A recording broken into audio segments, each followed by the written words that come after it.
なぜ、あの人は特別なことをしていないのに、こんなにも惹かれてしまうのか？そう感じたことはありませんか？それは、外見や言葉では説明できない空気のようなもの。そしてその空気は、成熟という見えない力から生まれています。その背景にある、ユング心理学の深層心理とともに紐解いていきます。この物語は、ただの恋愛テクニックではありません。心の成熟がどのように本能レベルの魅力を作るのか。その秘密を一つずつ明かしていきましょう。カール・ユングは言います。人間の魅力とは人格の統合によって形成される無意識の放射だ。つまり、本当に引きつける人というのは、何を持っているかよりも、どれだけ自分と向き合ってきたかで決まるのです。習慣1、感情に支配されず、感情と対話する。成熟した女性は、怒りや悲しみを隠しません。でもそれを人にぶつけることもしません。なぜなら彼女たちは知っているのです。感情は敵ではなくメッセンジャーであると。例えば、悲しみが来たとき、彼女はこう自分に語りかけます。これは何を知らせに来たの？私は何を置き去りにしてきた？ユング心理学では、こうした内面の問いかけを内的対話と呼び、これこそが自己の統合の第一歩となると説いています。感情をただ抑え込むのではなく、受け取り、理解し、解放するプロセスを持つ人は、無意識レベルで安定した波動を放ちます。そしてその安定こそが、周囲にこの人と一緒にいたいと思わせる磁力になるのです。習慣に沈黙を恐れない。未成熟な人は沈黙を不安と捉えます。沈黙を埋めなければと焦り、言葉を重ねる。でも成熟した女性は沈黙を安心に変えることができるのです。二人でいても無理に話さない。問いにすぐ答えなくても気まずくならない。その場の空気そのものを信じられる。これはユングが語る自我と無意識の信頼関係に他なりません。沈黙とは言葉のない深層の対話。そこに耐えられる人間こそが本当のつながりを築くことができるのです。ここで問いかけます。あなたは自分の感情と静かに向き合ったことがありますか？誰かと沈黙を共有することに安心を感じたことがありますか？その前に、あなた自身の魅力の源はどこにあると思いますか？自分の中に見つけた強さや静けさについて、ぜひコメント欄で教えてください。あなたの言葉が誰かの内なる目覚めになるかもしれません。そしてこの物語に何か響いたなら、いいねとチャンネル登録で、この成熟の旅を一緒に歩んでいきましょう。彼女のそばにいるとなぜか落ち着く。そんな印象を周囲に与える女性がいます。その理由は彼女が持つ目に見えない習慣にあります。前回は感情との対話と沈黙を恐れない心についてお話ししましたが、今回はさらに深く第3と第4の習慣を紐解いていきます。習慣3、自分の影と和解している。成熟した女性は自分の中にある絵を否定しません。過去の失敗、人に言えない嫉妬心、ふと湧き上がる怒りや孤独、それらをないものとせず、あると認めて抱きしめて生きているのです。ユングはこう語りました。影と向き合うことなくして人間の成長はない。影とは自分の見たくない部分、知られたくない自分。しかし、そこにこそ人間的な深みが宿るのです。例えば、誰かに強く当たってしまった夜、彼女は自己否定に溺れるのではなく、自分の中の未熟さや傷つきやすさを認める。こんな自分も私の一部だ。この姿勢が彼女の真の強さとなり、無意識に安心感を周囲に伝えていくのです。習慣4、言葉よりあり方で語る。未熟な人ほど言葉で自分を証明しようとします。私はこういう人間だ、と繰り返し主張する方で、成熟した女性は言葉よりも佇まいで伝えるのです。ありがとうを丁寧に伝える。相手の話に耳を傾ける。人が見ていないところでも品位を保つ。それらすべてが沈黙の中にある説得力。ユングはこれを象徴的な言語と呼びました。言葉よりも、その人の雰囲気、目線、間合い、沈黙、仕草、そういった非言語的な領域が無意識に届くのです。例えば、誰かが落ち込んでいたとき、多くの人は大丈夫と声をかけますが、成熟した女性はそっと隣に座って一緒に空を眺める。その沈黙の行動が言葉以上の優しさとして伝わる。本当の魅力とは見せつけないもの。ここで考えてみてください。私は影の自分をどう扱っているだろうか？誰かを言葉ではなく態度で安心させたことがあるだろうか？あなたが無意識に選ぶ言葉以外の振る舞いには、あなたの深層がにじみ出ています。それが成熟の香りとなり、誰かの心を理由もなく引きつけるのです。その前に、あなたが言葉以外で誰かに伝えた思いや、影を受け入れた経験があれば、ぜひコメント欄で教えてください。その体験は、誰かの魂を優しく揺らす真実のエピソードになります。そしてこのストーリーに少しでも共鳴したら、いいねとチャンネル登録で、この旅の続きを一緒に歩いていきましょう。成熟した女性は言葉で引きつけるのではなく、存在感で引きつける。その存在感はどこから来るのか。今回は第5と第6の習慣を通して、彼女たちが持つ抗えない深層の魅力の正体に迫っていきます。習慣後、選ばれる側ではなく、選ぶ側として生きる。成熟した女性は、常に誰かに選ばれるために自分を整えているわけではありません。むしろ逆。自分が何を選ぶかに責任を持って生きているのです。関係においても、仕事においても、友情や家族との距離感においても、誰かにとって都合のいい自分ではなく、自分にとって正直な選択ができるかどうか。ユングは言います。真の成熟とは他人の期待から解放され、自己選択を行える力である。それは時に孤独な選択になることもあります。でも、その孤独を選べる強さこそが、彼女たちの背中を美しく見せる。例えば、誰かに嫌われることを恐れずに自分の意見を言う姿。傷つくと分かっていても自分の真実を選ぶ姿。それらは相手に対して圧倒的な信頼感を生み出します。習慣6、与える愛を知っている。未成熟な愛は見返りを求める愛です。これだけしてるのにどうして返してくれないの？私は我慢してるのにあなたは気づいてるの？でも、成熟した女性は違います。与えるという行為がすでに愛の完成形であることを知っているのです。感謝を伝える。応援の言葉を惜しまない。誰かの成長を素直に喜べる。それは自分の余裕からではなく、自己の充足から来るもの。ユング心理学ではこれを自己実現による愛の循環と呼びます。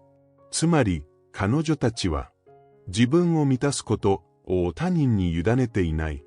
だからこそ誰かに対しても埋めてもらおうとは思わない。その自立した与え方が相手にとっては癒しであり、敬意を抱かせる魅力になるのです。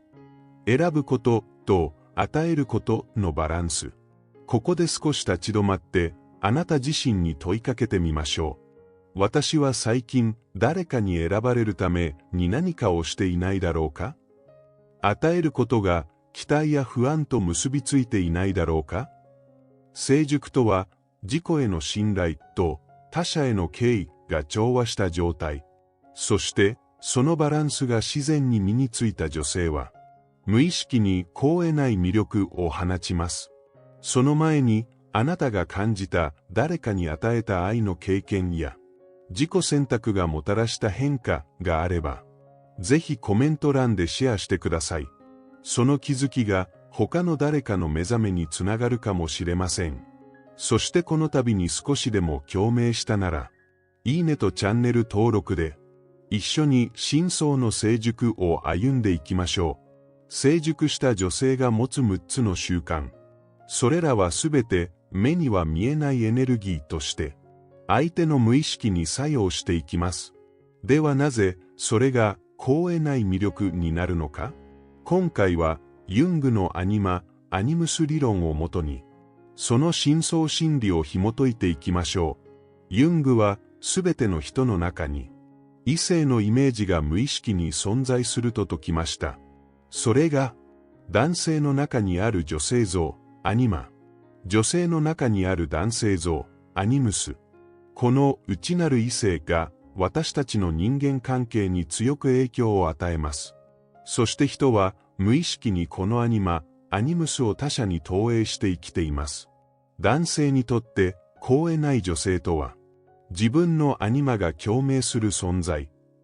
アニマは、感情、直感、受容性、内なる静けさ、といった特性を持ちますが、未成熟な女性にはこれらが極端に現れることがあります。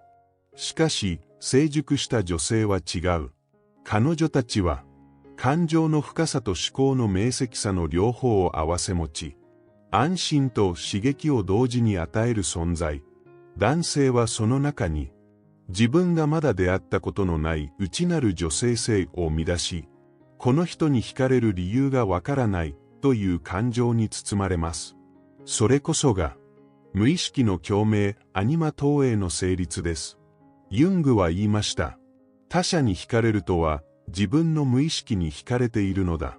つまり、彼があなたに惹かれるのは、あなたが彼の中の忘れられていた感性や内的な声を目覚めさせた存在だから。例えば彼があなたと過ごす中で、自然に心を開くようになった。感情を素直に表現できるようになった。弱さや孤独を話せるようになった。それはすべて、あなたが彼のアニマを目覚めさせた証拠なのです。彼は言葉では説明できない。なぜこの人なのかと聞かれても答えられない。でも確かに、あなたを忘れられない。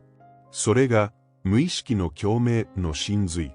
ここで、あなた自身に問いかけましょう。私は誰かの深い部分に触れた経験があるだろうか？私は自分の中のアニムスを意識したことがあるだろうか？成熟した女性とは、他者を導く存在であると同時に、自分の深層と和解している存在でもあります。その前に、あなたが無意識に惹かれてきた人との関係や、理屈では説明できない感覚を感じたエピソードがあれば、ぜひコメント欄でシェアしてください。それは、あなたの内なる声が語っている証拠です。そしてこのストーリーに共鳴したら、いいねとチャンネル登録で、この深層の旅を最後まで共に歩んでいきましょう。なぜ彼女のことがずっと心に残るのか？その理由は、彼女が何かをしているからではない。彼女がどうあるかという存在そのものに答えがある。ここでは成熟した女性たちが持つ習慣がなぜ永続的な魅力につながるのかをユングの統合理論を軸に深く釣りしていきます。ユングは言いました。人は自我と無意識の統合を果たしたとき、初めて本来の自己として輝き出す。それは完璧さではありません。むしろ不完全さを含めて自分を愛している状態。怒りもある。弱さもある。不安もある。でも、それを否定しない。成熟した女性は、こうした内面のバラバラな自分を、一つ一つ丁寧に統合してきた人です。その統合されたエネルギーは、目に見えない形で周囲に安心感を与える。それが一緒にいるだけで癒されるという現象の正体です。ユング心理学では、統合された自己が放つ影響を、変容の磁力と呼ぶことがあります。この磁力は次のように働きます。相手が自分を振り返りたくなる。その人の前では本音を話したくなる。離れてもその存在が思い出される。それは好きや可愛いとは違う。魂に触れた感覚です。例えば、こんな瞬間にそれは現れます。何年経ってもふと思い出してしまう。辛い時、自然とその人の言葉を思い出す。誰かと比べるとき、無意識に基準になっている。それはすべて、あなたの統合されたあり方が、相手の深層に刻まれている証拠です。ここで問いかけます。私は自分の存在が誰かの記憶に残っていると思えるだろうか？私はただ存在することで何かを与えたことがあるだろうか？成熟とは影響力のない優しさではありません。むしろその逆で、見返りを求めずに放たれたあり方が、他者の無意識に深く刻まれる力なのです。そしてそれこそが、抗えない魅力の本質。その前に、あなたが離れても忘れられなかった誰かや、自分が誰かの基準になっていたと感じた経験があれば、ぜひコメント欄で教えてください。その記憶は、あなた自身の成熟の証かもしれません。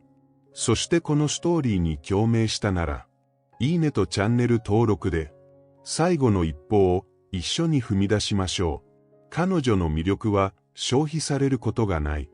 時間が経つほどに深く残り、出会った人の心に形のない記憶として根を張っていく。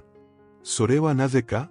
この最終ブロックでは、ユング心理学の集大成ともいえる自己実現と関係性の視点から、成熟した女性が放つ恋愛を超えた磁力を解き明かしていきます。ユングは言いました。最も深い関係は言葉の交わし合いではなく、無意識の共鳴によって築かれる。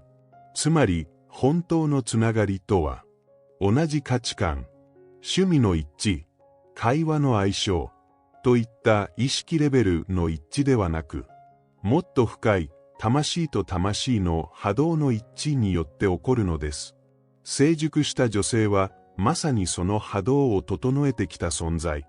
感情に飲まれず、沈黙を恐れず、影と和解し、言葉ではなくあり方で語り、自分の選択に責任を持ち、見返りを求めずに愛を与える。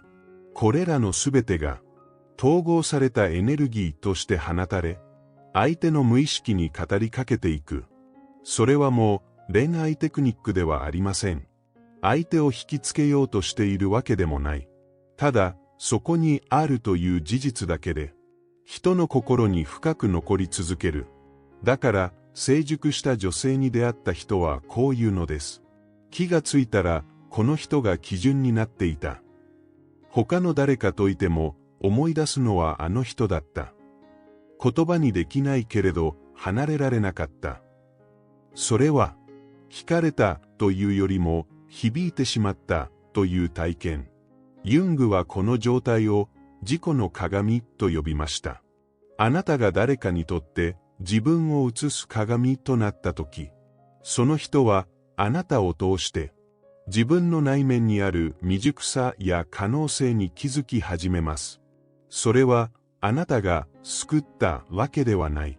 ただ自分自身と向き合ってきた姿を見せたから、相手も自分と向き合おうとするのです。ここであなたに問いかけます。私は自分の影を含めて自分を愛しているだろうか？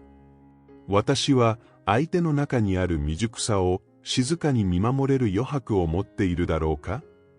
抗えない魅力とは、意図して作るものではありません。それは自己の深さが自然と放つエネルギー。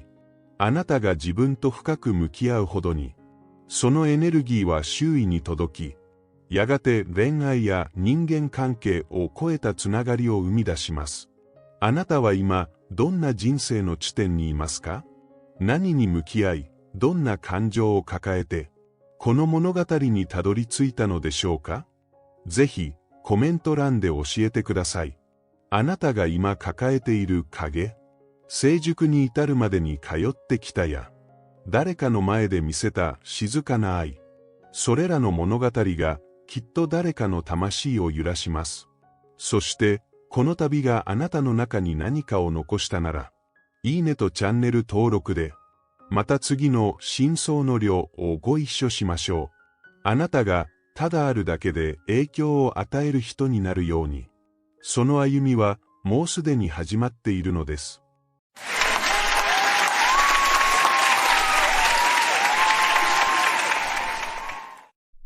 We have enjoyed this interaction more than words can convey. It's very nice coming together with those like you who are coming to understand more and every day who you really are. It is exhilarating to us to acknowledge the physicalness that is you, especially as you begin to deliberately, and you are rare in this, to integrate the non-physical part of that which is you into your day-to-day experiences. You are more than these physical bodies, aren't you? You are source energy expressing here. And you have come not because the world is broken and in need of repair, but because you are a creator who will constantly, eternally expand. When you find an environment as magnificent as this, that inspires new desire within you all day, every day, and you simultaneously, as the new desire is exploding from you, are aware of where you stand in vibrational relationship to it, so you are bit by bit bringing yourself into alignment with each new idea as it comes, you begin to develop this steady, progressive path of delicious unfolding. We call it life in the vortex. But for those who don't know about the vortex or who want to call it something else, for those who aren't aware that they are vibrational beings, who don't know that the source within them is calling them eternally, as they see you living life from inside the vortex, they describe you in this way. They say, how is it that you barely seem to identify something as something that you would like to participate in, and it moves to you and you move to it? How is that so? As they observe you, they say, how is it that you are so clear-minded that a question occurs, but almost as soon as the question has been formulated within you, the answer begins to come? How is it that the answers are so fast on the heels of your questions? What is up with you, they want to know. How is it, they say, that you can barely tip your toes into something that would be remotely recognized by many others as a problem, but before you even get your feet wet, the solution begins to show itself to you? How is it you are joyful mostly? How is it that you are fun everywhere you go? How is it that your timing is so precise? How is it that you maintain your physical vitality? How is it that you seem to move through time without decline? How is it that you remain physically focused, and yet there is something about you that seems otherworldly? And to most of them who are not ready to hear what you say about the vortex, you say to them something that is softer and simpler. You say, well, I have a philosophy of life that is serving me well. I believe in the well-being that surrounds us. I believe it is dominant. And because I believe it is dominant, I look for it. I focus upon it everywhere I look. And because I look for it, I find it. And when I find it, I focus upon it. And as I focus upon it, I practice the vibration of it until it's the only thing that can find me. I live in a world of well-being predominantly because well-being is what I look for. In fact, I have a mantra, you might say to them. Today, no matter where I'm going, no matter what I'm doing, no matter who I'm doing it with, it is my dominant intent to look for what I'm wanting to see. Because when I look for what I'm wanting to see and find it, I practice the vibration of that. And then my world is filled with things that essentially, things that in essence are the same as that. Oh, don't get me wrong, you can say to them. I live in the world, the real world, like you. And from time to time, I see those things that I'd rather not see. But I discovered some time ago, you may tell them, that whenever I know clearly what I don't want, I know equally clearly what I do want. And I've just learned to get off of what I don't want and on to what I do want as quickly as possible. When I was really little, I could feel that when someone praised me, it felt really, really good. And in the same way, when someone criticized me, it didn't feel good at all. And I recognized even when I was little that when I praised someone else, it would most likely feel good to them. And that if I were to criticize them, it would most likely not feel good to them. But what I was startled to discover is that every time I criticize anyone else, I don't feel good either. And so I've decided that there is a power in the way I feel. I believe, you may tell them if you want, that we were born into these physical bodies for the purpose of exaggerated and blissful expansion. And as I participate with those who surround me, I know that it's true of me and all of them that we are doing exactly that. But then somewhere along my trail, I figured something else out. Not only do I want to feel good, and not only does it feel really good to feel good, but I discovered that I have unconditional control of the way I feel. That was a big step for me. Because when I discovered that through the power of my focus, I could always find something that would feel good. And that if I deliberately do focus, that I can train myself into a frequency where only good feeling things can find me. My life started getting better right away. But then I discovered that there's an even deeper law behind it. I finally figured it out. I figured it out through my own trial and error, through my own exposure of my own life to the details that surrounded me. I figured it out that when I am in a moment of appreciation, it feels like the fullness of all that I am is right there appreciating with me. As if everything in the heavens is opened up to me, and my ability to see the positive aspect of whatever I am defining becomes fuller and greater. And I also discovered that if I do find something to criticize, it's like I empty out of me. It's like I go somewhere where the larger part of me does not go. So once I got wind of that, once I started figuring out that I am in harmony with that which is source in my joy and in my love and in my praise, and I'm out of harmony in my criticism, in my anger, in my fear, I began to recognize that I was born with this guidance system, that this system within me to let me know not just how to get the most beautiful things in the world. I don't think that is really my purpose, although I don't mind getting it. I discovered that I was born with a guidance system to help me keep up with me. And I discovered that in any moment in time that I'm not keeping up with me, I can't bear it. For a long time, I thought that my negative emotion was because of something that somebody else was doing. And I cannot tell you how liberated, these are your words to them, I cannot tell you how liberated I was when I discovered that I hold the keys to my own freedom. That freedom, all that freedom is the freedom from resistance. And that resistance can only be self-applied. Other people can behave in ways that are unpleasing, but I have to look. Other people can behave in ways that don't feel good to them, but unless I give it quite a bit of my attention, I don't get hooked into it, and so it doesn't become part of my experience.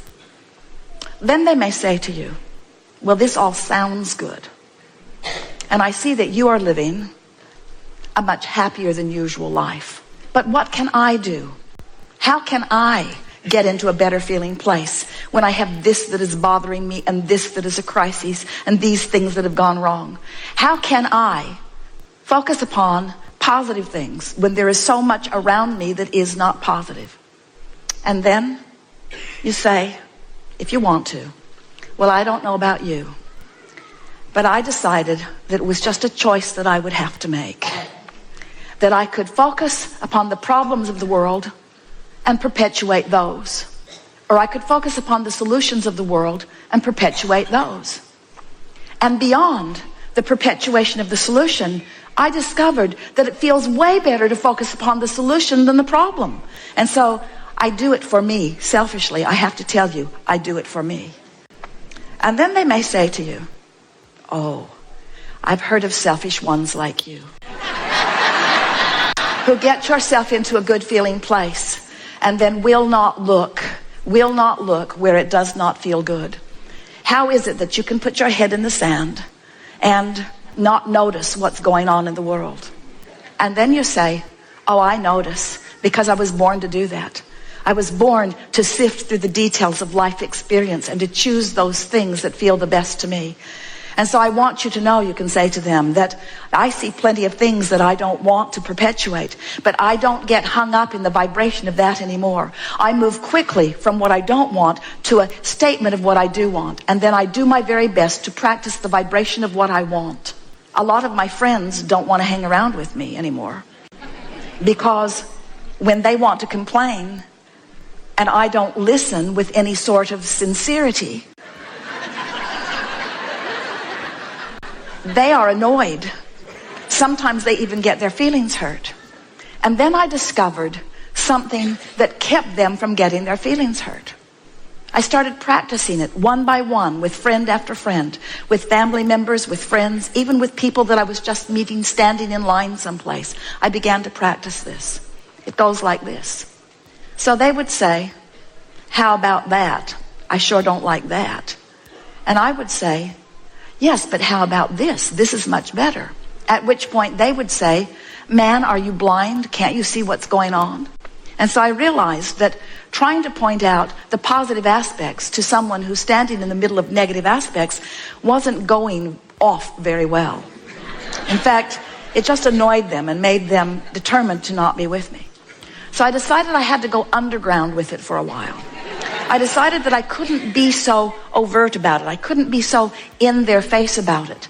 So I just practiced in my own mind. When I would hear a complaint from someone, I would write down, if I could, or remember if I could, what is it that I think they really want? Because it's pretty easy to know what someone wants when they're expressing what they don't want.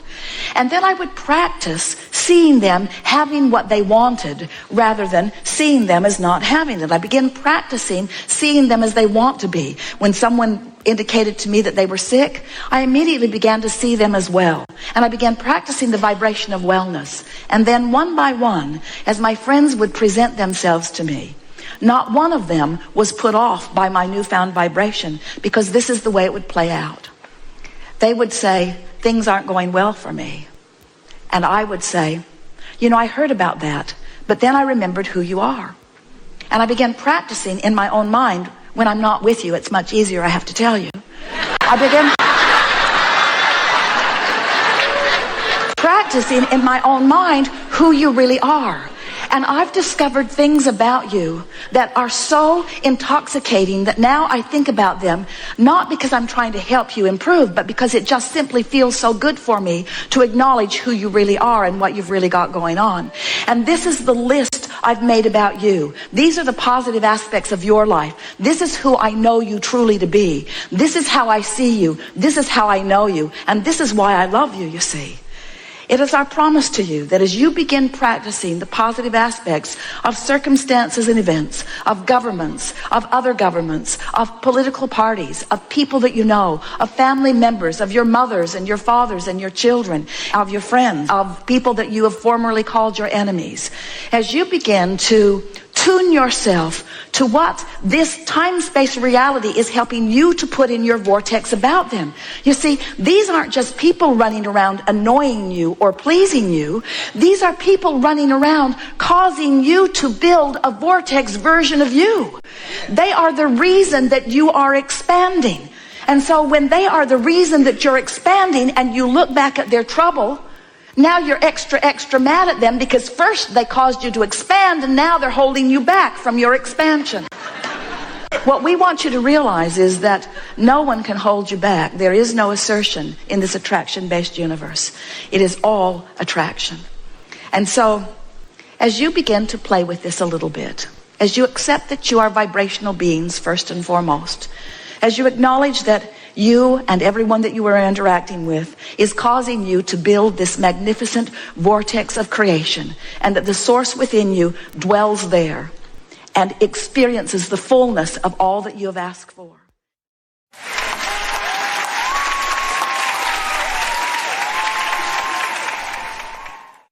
If we were to stop talking, which is not likely, and ask you to give us a list of things that you desire. We know that you could. We know that you could give us a list of things that you desire.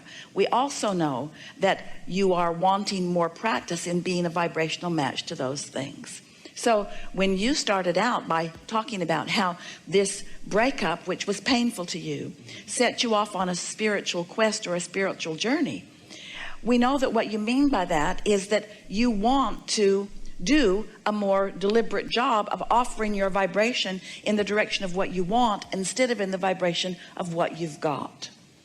The thing that we want to say to all of you in a way that you can hear it as if volume would make a difference, it doesn't, is that if you could get to this place in a week or 2 or 3 or 4 or 5 or a month or 2 or 3 or 4, 3 months, 3 months. If you could, for 3 months, set the subject of relationship aside, the subject of relationship with another human aside, and if you could focus only upon your mood and attitude about all other subjects, so that you could enhance the relationship that you already have with your inner being. You're such a sensitive person, and that's such a good thing. But the reason that you would describe yourself as sensitive is because you hurt yourself often with your own thoughts about things. It doesn't matter what somebody else thinks. It only matters what you think about what you think they're thinking about. You're the only one who can plunk those trains in opposition, you see. So we want to pronounce to you in a very bold and loud way, nothing's gone wrong. Nothing went wrong except you had a clarifying experience, because things are always working out for you. We wanted to jump in the opening words that you were offering and say to you, this is the best thing that has ever happened to you, because moving down that road was going against so many things that we know are in your vortex. Your inner being is not going to encourage you toward a relationship of any kind, whether it's a very fast one or a very long one, that is not in vibrational harmony with who you really are and what you really want. But you know what happens? Sometimes absence of a relationship makes you think that presence of any relationship is a good thing. And that's just not true. Did you hear what we said? Well, we'll tell you what we really mean. You think, oh, any relationship's better than no relationship. Any relationship is not better than no relationship, because in the absence of another person, you might have an opportunity to form a conscious, deliberate relationship, meaning mood and attitude and vibrational alignment with your own inner being. And when you line up, with who you really are, it is our promise to you that in that absence of resistance, the person that you are looking for is going to come into your experience with such swiftness and such clarity. And as you meet this person, there will be no question in either of your minds. You won't be playing those games. You won't be testing each other. You won't be dragging up the past. You won't be trying to get somebody to make promises that they're not ready to make. They will already have gestated, and they will already be at the point of alignment for you, you see. Do you understand how this vibrational reality works? With everything that you've been living, and it's been enough. We're not saying that you need more data to collect in order to create the perfect relationship. You've already created it, and that relationship exists in your vibrational reality. but you are nowhere near, and we don't want to be harsh because almost everybody, we would be saying the same thing to them about so many things that they want. You're nowhere near being a vibrational match to what you want. You are so often not a vibrational match to what you want, and then what you don't want, which you are a vibrational match to, keeps coming. Do you know most people are more of a vibrational match to doubt in relationships than they are to living happily ever after? And so you get some of what you want and some of what you don't want and some of what you want and some of what you don't want, and then you say, you need to be different because I'm getting some of what I want and some of what I don't want. I need somebody who'll just give me what I want, what I want, what I want, but I keep getting what I want and what I don't want, so you need to be different. And we say, nobody can be different than what you're outputting. Nobody can be different than what you're outputting. If you want them to clean up their act, you got to clean up your act first.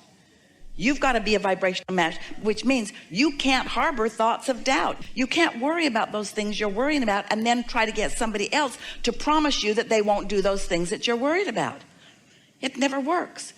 When you're really worried about something, you're going to attract the very person who's most likely to do that thing that you're worried about. And then you say, I knew it. I knew it. I could feel it all along. And we say, of course you could. Of course you could feel it all along, you see. So when someone moves away from you, it's not a bad thing, it's a good thing, because it means that what's going on in your vortex and what you really want isn't a vibrational match. So just accept things are always working out for me, and this is one of the best things that has ever happened to me because it gave me clarity about this and about this and about this. And then tell your general story about relationships in a way that pleases you, and this is the hard part, but you can do it, let your conversation with yourself about what's coming and the joy that you know you're going to live when it does come, let that hold you for 3 months while you clean up your vibration and then watch what happens. There are 2 important things that we want to say to you. Yes, what you said about not wanting to count on someone else for the way you feel. Most people are living a very conditional experience. So if something that they consider to be wonderful is happening, they feel wonderful. But if something happens that feels disappointed, like not being able to control the desire of another person, then sometimes it feels like you don't have control over the way you feel. And certainly that's natural. We're going to sort that out in just a minute. But we don't want you to jump there so quickly, because it's an important process to have experiences in order to really ascertain what it is that you do want. Because while we know you all believe that you are ready right now to make a very clear statement of desire about many, many things, you could say, we know you believe it, that I know exactly how much money I want to make. We know that you believe that. We also know that your life experience is going to continue to expand, and that right now you don't know what you're going to want forevermore. You don't know where you're going to want to live forevermore. You only know from where you stand what you think would be an improvement to where you are. You are such evolving beings. The whole nature of evolution is about being where you are, and from where you are, getting a new vantage point. So we're going to give it to you just like this. Here you are standing, sifting and sorting, and a rocket of desire shoots out of you. And the rocket of desire feels weird in the beginning because you're not used to it.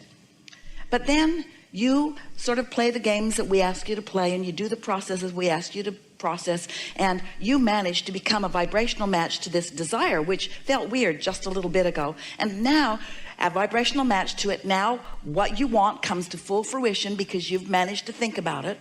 And now along with that manifestation comes a whole new set of contrasting experiences that causes you to launch another rocket of desire. This is especially true relative to relationships, especially true relative to those significant relationships. Sometimes you've lived something that has been absence of something that you really wanted, so you launched a strong rocket of desire, and that rocket of desire is disproportionate to other things that matter too. But it's extra inflamed because this relationship caused it to be inflamed. So you're asking in such a strong way, we might even say in a lopsided way, that now you're like that bus that Esther and Jerry were driving down the road, dragging something along behind. That desire is so strong that then law of attraction brings you something that satisfies that desire. So you settle into that relationship and it feels so good. But then life shows you that while that one thing is being satisfied, that there are other things that are important to you too. And you launch those rockets of desires. And so it takes a lot of exposure to life and exposure to experiences in order for you to create this wonderful desire, this vibrational desire. We called it a vibrational reality. We called it the vortex of creation. This launching of these rockets, it takes a lot of experience because words don't teach. You could sit with your mother or with a mentor and they could say, from my experience, this is what you want in a mate. Here's the list. Took me years to come to this conclusion, and a lot of it after I was unhappily married for 30 years, they'll tell you. But this is the list that you want. Here's the list of things you want. You would not let anybody give you that list. It's only life experience that gives you that list. But we want you to know it's not acquiring the list that keeps you from living happily ever after earlier in your life experience. It's not being a vibrational match to the list that you've gathered. We want you to realize that you want someone who is nice, someone who's considerate, someone who cares about you, someone who cares about himself also. You want someone who is easy to be with. You want someone who's energetic and alive. You want someone who gets up and greets the day happily. You want someone who rises easily to feeling good. You want someone who is critical hardly ever at all. You don't want someone who's a doormat. You don't want someone who will do anything that you ask them to do. You want someone who's a thinking person. You want someone who's had some life experience.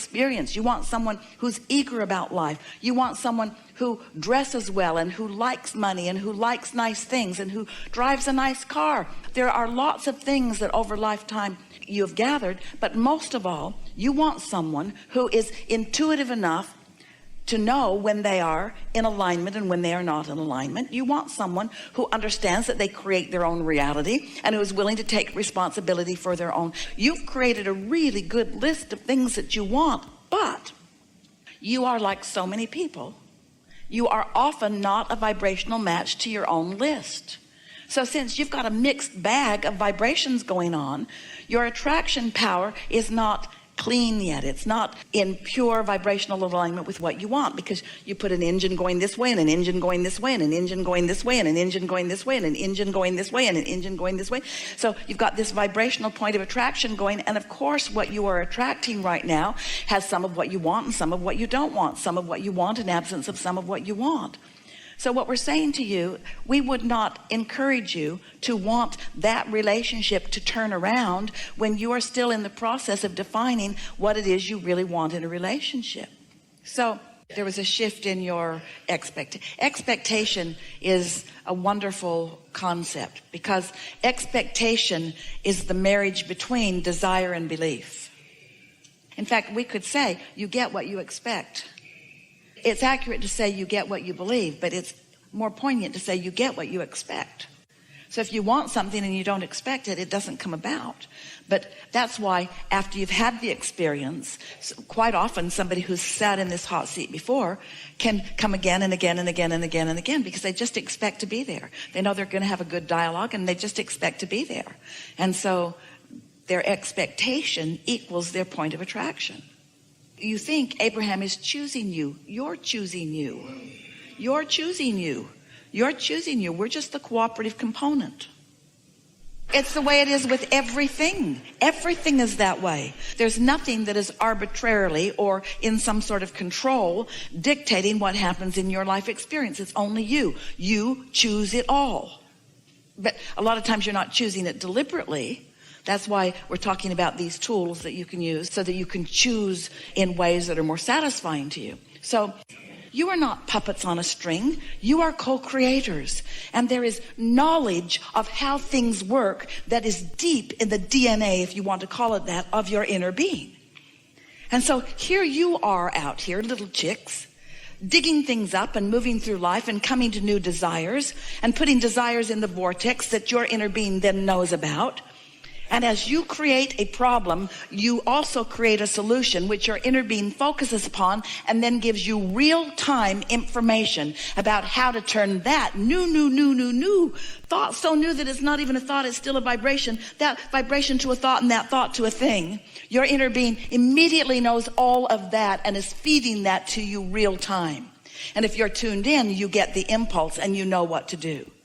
You don't have to get it from a book. You don't have to go to some sort of school to learn how to satisfy your own quests in life experience, you see. Do you like that story? Do you like understanding who you really are? Do you like understanding how it works?